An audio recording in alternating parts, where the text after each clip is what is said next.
will have to react in Vladikavkaz. I don't think that this order will be issued or signed, because this is the equivalent of a war. But basically, I think that the Ossetian and the Ingush peoples need to sit down to the negotiating table and together with the Chechen people and achieve a peaceful resolution of the question. In the city itself, where we see both the cross and the half moon symbolizing the two religions, people are asking the question as to whether Russia will serve as will agree to guarantee peace on behalf of the Ossetians. Today, the office of Moscow's mayor announced that the apartments of Moscow would be privatized on a free basis. The details are given here by our correspondent, Natalia Chernyshova. The struggle for individual justice always comes up against difficulties, and the project for privatizing the apartments was always being delayed. But today, at least for the capital, the situation was made a little bit better. Here is the document which formalizes that agreement, signed by the mayor, Mr. Popov. So we're going to have either totally private ownership of apartments, or in some cases co-op ownership. The individual citizens will have to pay a 250 ruble registration fee. Those persons who had bought their apartments earlier will be returned the money that they paid. But beyond this point, things are unclear.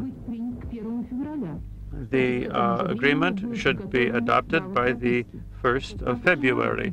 Also, there's going to be reform of the residence permit regulations. This representative of the mayor's office said that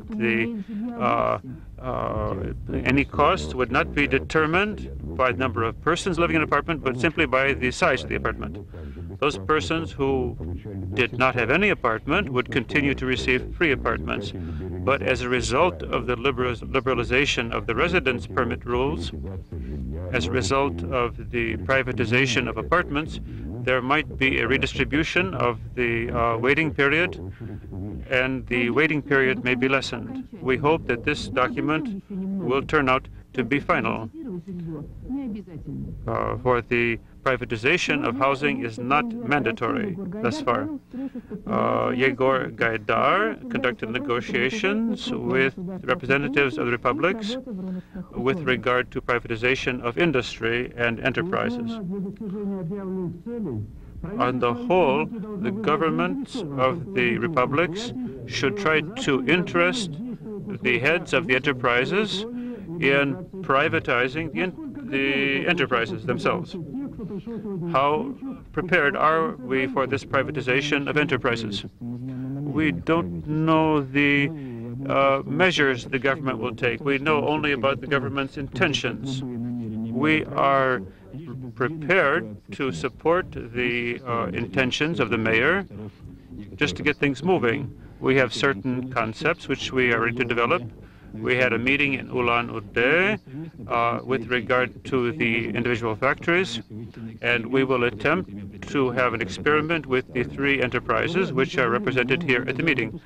Well, we can't delay this too much, otherwise it will be like Ryzhkov's reforms on food in 1990, and at that point we delivered a serious blow to privatization. First of all, we expect from the organizations a normal interaction with the directors of the major enterprises in carrying out radical reforms. No transformations will be successful if they are not supported by the people who are currently standing at the levers of economic control. Without their cooperation, we will not have reform and normalization. How can the government encourage the enterprise to go through privatization? First of all, we have to demonstrate our decisive will to carry out these reforms on a rational basis and help them to move forward. Very recently, we announced that train tickets abroad on Soviet trains were going to be raised. Rail transportation will still remain, for the time being, accessible in terms of price. But that's not a simple situation. How long have you been here? 3 hours. People stand here for days, and they can't leave. Is it difficult to buy a train ticket? Has it become worse? It's always been difficult. It would seem that the situation in the railroads is not the best. What does the Ministry of Railroads have to say? Will train tickets become more expensive? That's the problem which is worrying everybody. The situation which we have is such that train fares will not be, for the time being, raised. What's the situation in the railroads within the country? We have normal movement of the railroad system, but we have certain difficulties. What can you say about the situation in the Transcaucasian region? Their movement of trains has been stopped.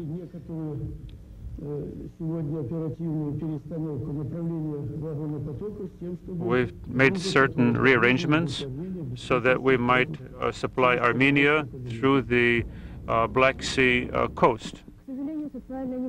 Unfortunately, the instability of the country has had a negative effect on the work of the railroads and functioning of the railroads as a whole. Passenger miles have gone down by 10%.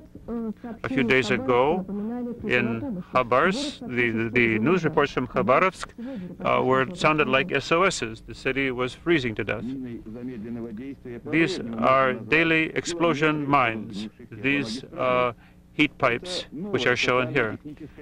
This is a new technical puzzle. Why in Khabarovsk are these heat pipes becoming non-functionable 6 or 7 times than in the rest of the country? We had only a few houses, a few dozens of buildings that were not supplied with heat. But the others are still getting heat. But as you can see here, we see streams of hot and cold water flowing down the streets. And the weather is so cold that the water freezes and the trucks have trouble getting through. This is nothing new for Khabarovsk. People are in despair, and they have decided to blockade in protest the movement of the streets, and that was somewhat of an incentive for the local authorities to be more effective in providing heat. During these days in Khabarovsk, we expect the latest announcement of the government commission, but the people have made their own decisions. And so what you see here on the balcony here, you see these little coal stoves of the type we saw in the Civil War in 1920. It's now 50 years now since we saw the Road of Salvation across frozen Lake Ladoga during the German blockade. This was a legendary road which saved the lives of thousands of Leningraders who survived the German blockade thanks to the supplies they received. Now we see at the mouth of the Neva River, we see the continuation of this road, and there we see the unloading of ships with potatoes from Germany. Now the residents of Leningrad are now standing in line for bread, or perhaps they stand in places where they hope there will be bread in the future. The government has now arranged for 6,000 tons of grain to be sent to the bakeries, and nobody understands why this was not done a week ago. There's going to be a meeting of the Petersburg City Council on Wednesday. Today in Tokyo, there's a ministers of the 7 most powerful countries have had a meeting. These are financial circles which will discussing the question of rendering assistance to the Soviet Union. And also they wish to discuss the question as to how they might more effectively render assistance. Today in Warsaw, there was a speech delivered by Valenza on the 20th, the same has begun functioning as of 27th of October. We see a deadlock situation. There are attempts to form a coalition government, which these attempts have been unsuccessful. No coalition has been able to get a majority. The same is deadlocked.